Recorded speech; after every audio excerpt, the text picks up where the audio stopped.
The Adventures of the Saint, starring Vincent Price. The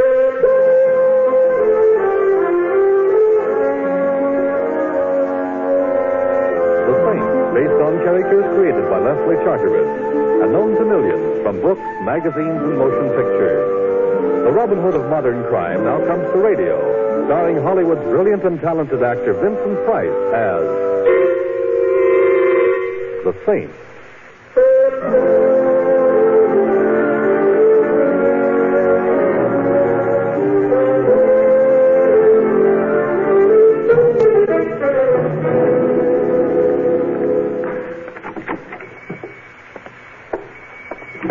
And welcome to the Bachelor's Friend. I beg your pardon? I said welcome to the Bachelor's Friend. Oh, well, I'm sure you'd make a very nice bachelor's friend, but all I had in mind was a loaf of bread. The name of his bakery is the Bachelor's Friend. It was Mr. Vanderpoor's idea. With a name like that, I suppose he was fated to be whimsical. However, what is it if I said... What's your name? Simon Templar, but is anything wrong? No. That car that just stopped outside. There's nothing wrong, honest. Here. Oh, what's that? Your cake. My cake, but I wanted a loaf of bread. Well, you love that cake. It's just like the kind your mother used to bake. My mother used to bake terrible cakes. Battleships used them for anchors. Hello, Peggy. Hello, Mr. Gray. Norton, say hello to Peggy. Sure, Mr. Gregg. Hello, Peggy. Hello. Your customer is leaving, Peggy. Oh, yes. Yes, of course he is. He's just leaving. a moment now. I might like it here. The customer is leaving, Morton. Like you say, Mr. Gregg, he's on his way right now. Well, I feel terribly self-conscious being talked about like... a revolver, Morton? A revolver. Loaded? Loaded. You're quite convinced I'm leaving? You heard what Mr. Gregg said? I should hate to make a liar of Mr. Gregg. You won't, and keep on living. Then I won't. I like living. Good night, everyone. Morton? Yeah, Mr. Gregg? He seems like a nice chap. He does? One of the finest. I think perhaps we owe him a ride. You needn't bother. I get car sick. See that he takes a cab, Morton. Give the driver his instructions. Have him take our friend here for a long drive to the ocean. Yeah, Mr. Gregg. It's a beautiful night. He'll enjoy his drive. Come on, mister. Coming. Don't forget your cake. My cake? Oh, yes. Thank you, Peggy. Good night. Good night, sir.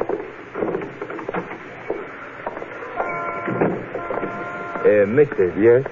I wouldn't toy with no Boy Scout ideas about doing a good deed if I was you. Nature Lovers of America was my outfit. Just forget all about that blonde back in the store. Well, I'll try, but I can't promise she was so... Oh, you know what I mean, Morton. Yeah. And then you're a cad. Hey, taxi. Oh, how convenient. Get in. Thank you. Hey, cowboy. Me? Yeah, you. My name happens to be Benny, not Cowboy. So it's Benny. The gent in the back seat is going for a long drive to the ocean. He likes fish. Oh, shut up.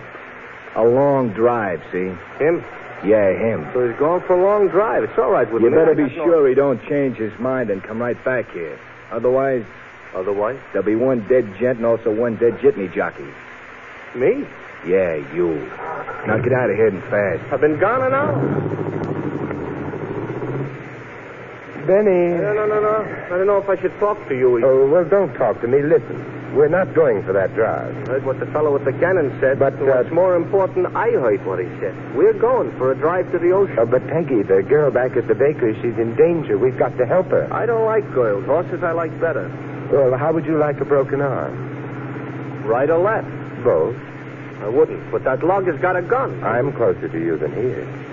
Okay, we're going back.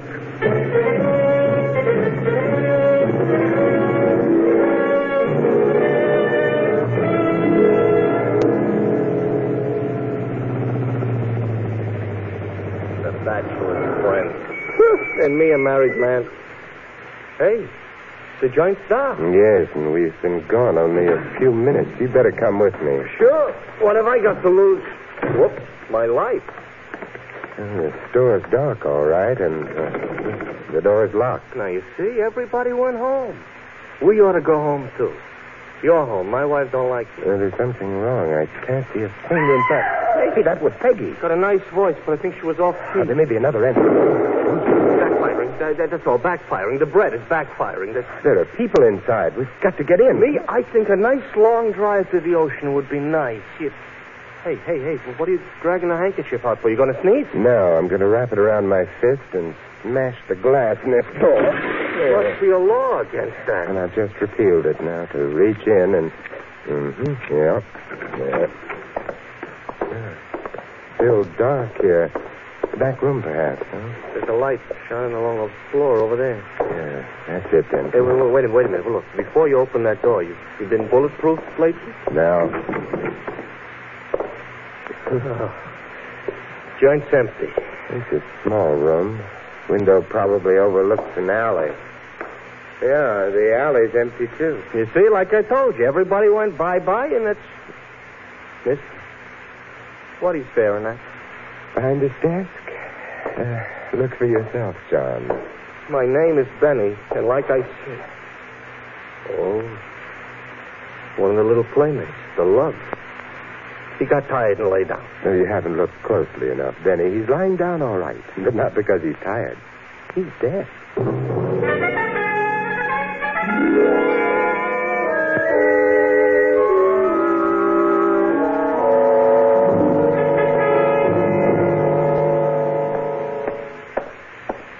Okay, so I phoned the cops like you said. They'll be very glad to drop in right away. Good. Find out anything? Morton's dead. The others must have ducked out the back window. Well, there's nothing more to be discovered here, therefore... Wait a minute. Are you leaving? I'm afraid I am. Yeah, but the cops are not going to be happy about that. Well, they don't like me anyway. My wife don't like me. That don't mean I can walk out on her. Yes, but you see, you married your wife. I didn't marry the police. You got something there. Yes, good night. And give the police my love. Good night. Sure, I'll give it. Wait a minute. Love from whom?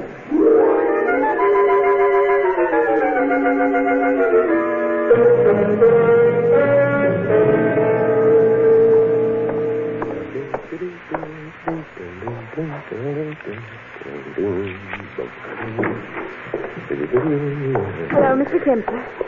Well, of course, it may be an optical illusion. Hello, but Simon. all optics should have such illusions. Hello, Peggy. I'm here. Yes, so I noticed. Should you be here in my apartment? Why not? The explanation could lead to trouble. Frightened. Very warm for January, isn't it? Is it? Very warm for January. What brings you here? It's a very nice apartment. No etchings, though. Who cares? Etchings? Peggy, how did you get in here? The janitor let me in. He did? Why? I told him I was your sister. I've already told him I'm an only child. Then he's probably very confused by me. No, he's merely having low thoughts. Matter of fact, I might be having low thoughts, too. Except that I'm the high-minded type.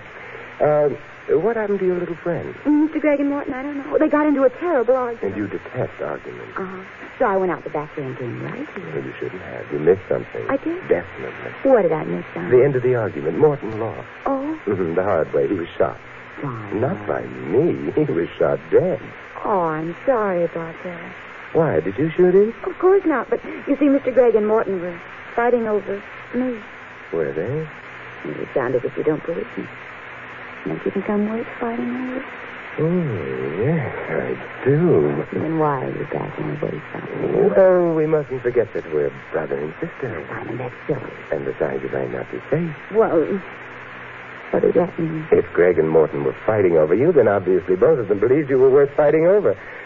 And at the moment, Morton is dead. That frightens? It terrifies me. Are you a man or are you a mouse? Well, I like cheese. Well, then suppose we forget the whole thing. I just made a mistake about you. Which reminds me, I made another mistake. Which one? That cake I gave you, it didn't belong to you. I didn't ask for it. I know, but I was a little confused. And I want the cake, please. The cake? Oh, yes. Just the cake. Simon, are you stalling? No, I'm trying to remember what happened to it. Simon, you don't have the cake with you? Oh, you can search me, but I warn you, I'm pictured. Simon, what happened to that cake? I must have forgotten it in the cab. In the cab? Simon, what kind of a cab was it? The kind with a meter. Oh, you... I'm going. The temperature's dropped badly. Goodbye, Peggy. I hope the janitor tells your wife about your sister, and I hope your wife knows you don't have a sister. I don't have a wife, either. Ooh, I hate you. Hello, Peggy. Mr. Gregg. You're not leaving. Well, You're not. Come on, get back inside. All right. Mr. Gregg, you're no gentleman. I beg your pardon? You're pointing. His revolver. Yes, I am. Is that the one with which you shot Morton? As it happens, I didn't. What's Peggy doing in your apartment? Nothing important. You see, she's my sister. Who are you? Her brother. Peggy? His name's Simon Templar. Templar? Saint? Oh, not really. It's only that my etchings are at the cleaners. Sit down. Thank you, but I... Sit down. If you insist. The couch? The couch. All right. But you won't mind if I remove the cushion. I hate cushions. Therefore, have one on me. I'm so sorry the cushion hit you in the face. Perhaps I can do even better with this. Ooh. My hand hurts. Simon, what a beautiful right to the jaw. Thank you. I don't like to do it very often. It's so hard on the hands, but, well, I'd better get his gut. I had this lamp all picked out to hit him with, Simon, so thanks for bending over.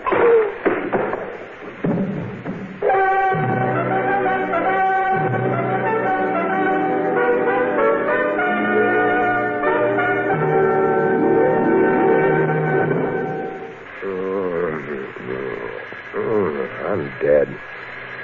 Oh, all right. Ooh, Simon, the two-headed boy. Meet Peggy and see John Hopkins from the bottom. They were swinging, they were swinging, and they were swinging. Stop it. Already got a ringing in my head, both my heads. So I came in because they were swinging. I know, and ringing. Nobody was answering, and nobody was answering. Neither of my heads were answering, that's true, but why did you come here in the first place? Well, I am the innocent. I wondered how long it would be before you identified yourself. Mr. Templar, you know me. Not in my present condition. You're the one who's telling me how you're an only child. So you started wondering about my sister. Yeah. I beg your pardon? Yeah. Well, I suppose that's true, too, but she's gone. True. My sister... Never mind, Peggy. It's so. It's so. Oh.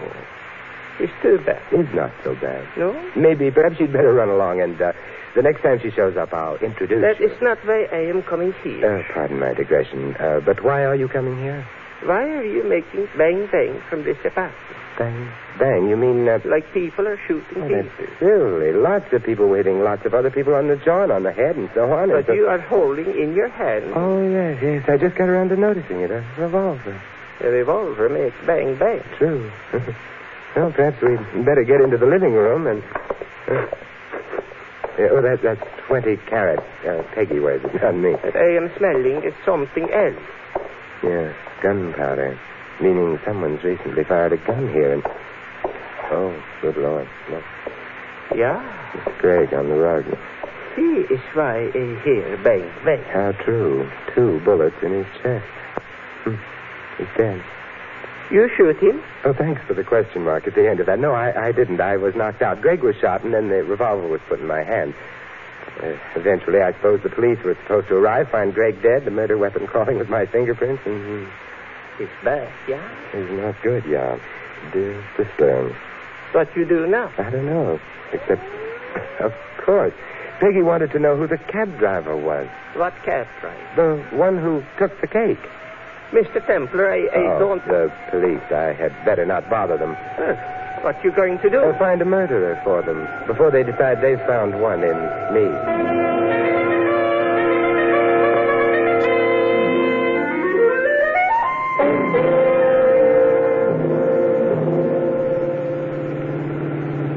Well, here you are, Red Devil Cab Company. That's what you wanted, huh? That's what I wanted. Here you are. Don't buy any yachts. Oh, why should I? I already got one.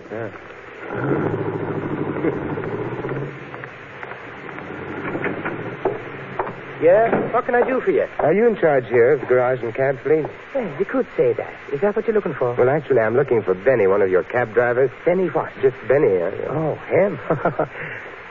Get out of here, mister. Oh, I'm not joking. The license plate number of the cab he was driving was X4376. No gags? No gags. Hold on a second, I'll check. Oh, thank you. X4343. Yeah, Benny Scott. Is he in the garage now? No, he's out of his cab. Is he due in soon? Yeah, his tour's over. Then he's overdue. Oh, you can't say that. He might have got a fare out to the suburbs or someplace. Oh, someplace. Would you mind if I waited for him? Hey, what's he done? Oh, it's not what he's done that's important. It's what may be done to him.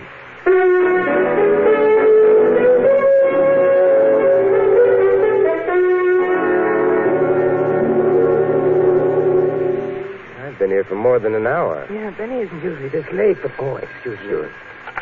Red Devil Cab Company, Grogan speaking. What? One of our cabs is parked in front of your driveway. Well, lady, you just tell the driver to... Huh? No driver in it? ladies, that's impossible. All right, so you live in Ocean Drive Avenue. I know it's a very nice neighborhood, so maybe number 536 is unusual nice, but... Lady, our drivers don't leave their cabs in front of driveways. It's a company rule. Good night. But how do you like that? Hey, maybe... Benny, yeah, I've already thought of that. 536 Ocean Drive Avenue. Well, I'll go right out there, but... Oh, Grogan, could you tell me where I might be able to get a cab?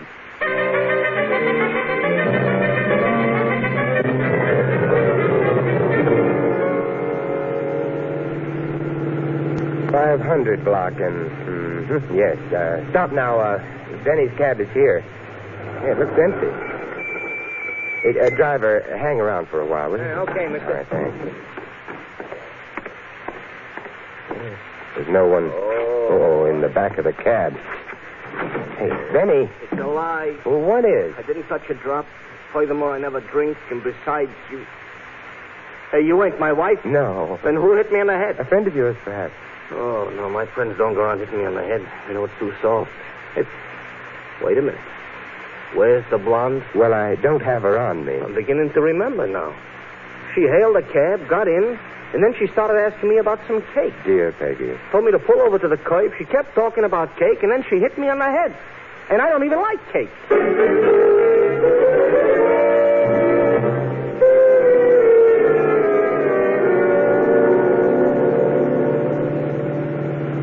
Mr. Templar, I don't get it. No, but Peggy did. Huh? I meant the cake. What's with the cake? Me, I'm strictly the rye bread type. And Peggy, remembering her figure... Oh, let us remember this for a while, is huh? strictly a rye crisp type. Therefore... You're home. She didn't want the cake to eat. Why not? Because you can't have your cake and eat it. Is that supposed to mean something? Not to you. Here, Benny. And don't buy it. Thanks, I already got a yacht. How did you know what I was going... I listen to the radio, too.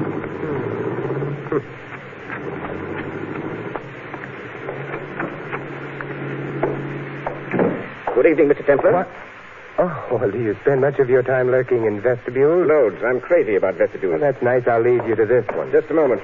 That's not my elbow in your rib. Now, don't tell me. Let me guess. It's your tibia maxima? It's a revolver. It makes a loud noise, and it fires bullets. Oh? You wouldn't be happy if I shot you. Neither would I. Well, why not take the gun out of my ribs and make us both delirious with joy? I shall, as soon as I have my cake. Your cake? I am Hector Vanderpoor. Hector... Oh, the owner of the Bachelor's Friend Bakery. How cunning of you to remember. Well, I don't have your cake. You might be fibbing. I never fib. It's not cricket. Neither is murder. But I shall murder you unless... in your apartment, if you please. Oh, of course. Here's the foyer and The living room? Now, see? There's no one here. Where are they? Who? We're being very naive, aren't we? The diamonds, my friend. The diamond. The lovely white diamonds dear Peggy gave you. Dear Peggy must have forgotten. Oh, no. She gave you the cake. So she did? The diamonds, I'm pretending you don't know, were in that cake. But why? Do diamonds make a cake taste better? Where are they? You're rapidly losing your whimsy, you know. Why are you so interested? I arranged their theft, my good man, at great inconvenience to myself and with considerable effort. I don't intend to give them up. Well, how did they get into that cake? Peggy. It would appear she decided to double-cross me. Therefore, she hid the diamonds in the cake and slipped the cake to you right under Greg's and Morton's nose. They each had a nose to themselves. I find I'm tiring of wit.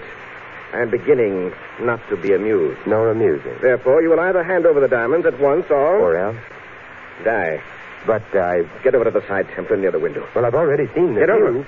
Well, if you insist. That gets you out of the way. Now, then. You're heading for my bedroom. No, only the door. Oh, Dear Peggy, won't you please join us? well, I was only... She was only being a sister to me. Simon, I came back to visit him. I'm afraid I won't. You're here because you're obviously working with Templar. Well, that's nice work if I can get it, but... Greg and Morton are both dead. I shall miss them, Peggy. Well, I had nothing to do I with... shall miss them, but I won't miss you. Where are the diamonds? I don't know. You have perhaps a few seconds left of life. All right, I'll give them to you. They're here in my bag. Get your hand out of that bag. But the diamonds are I here. told you. Opportunity knocks, according to proverb. But what? Which takes care of Mr. Vanderpool. Peggy? Oh, you shot me, Simon. Oh. I think I'm going to... Living room's cluttered with bodies. I must say Peggy's nicer, but... Flesh wound. I think everybody's going to live for a while. Are you coming to, Vanderpool? First the revolver, yes. And then a helping hand, and you're on your feet again. You. I probably am, and I certainly did. However, I have the gun now. You're going to kill me, aren't you? Why should I? Because then you and Peggy can keep the band. You forget the corpses, don't you, Mr. Gregg and Morton? The police are going to want a murderer for them. Well, Peggy killed them, so... You forget I'm being a brother to Peggy. Look, will you please get it over with? Now, don't rush me. You, Gregg, and Morton were jewel thieves. The bakery served as a front.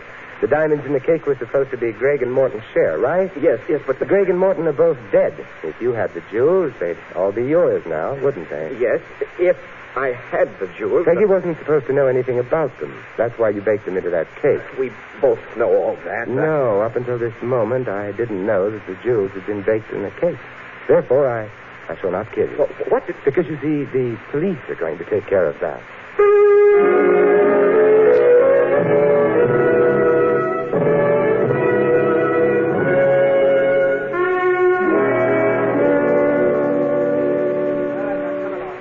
All right, I'm coming.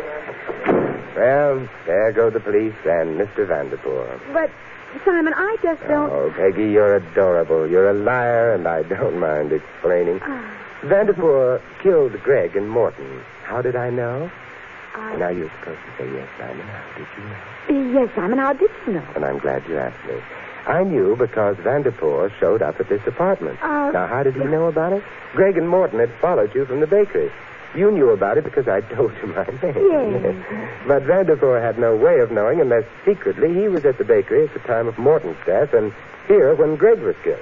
Oh, and his motive was to keep all the jewels to himself. True. You know, I'm hungry. Would you mind getting that cake now? But where'd you hide it? In the bread box in the kitchen? Yes. Thank you, my love. You know, you may be under the impression that you're a crook, but you're not. Huh? Vanderpool knew, if you remember, that the jewels weren't in your bag before you opened it. How? Simple. He knew you didn't have the jewels. How did he know that? Simple again. He hadn't put the jewels in the cake at all. What? His double cross had started before your attempt at hijacking. So there are no jewels in the apartment, Peggy. I guess I'm not a good cook after all. Okay, I'll get the cake and we can eat it. The important question now being, is the cake any good?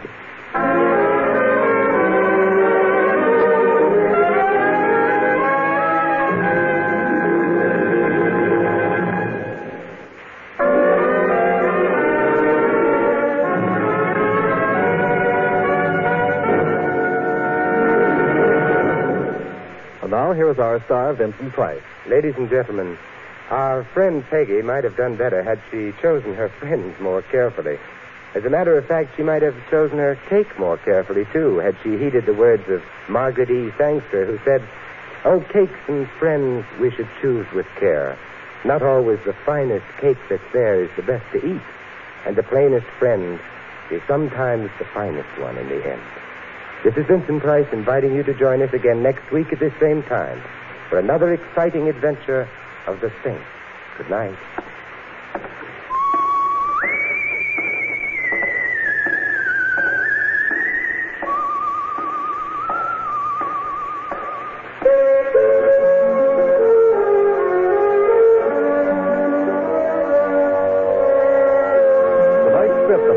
Written by Louis Cities. Our cast included Betty Lou Gerson, Peter Leeds, Dan O'Hurley, Larry Dobkin, and Ted Von Ells. The music was composed and conducted by Harry Zimmerman.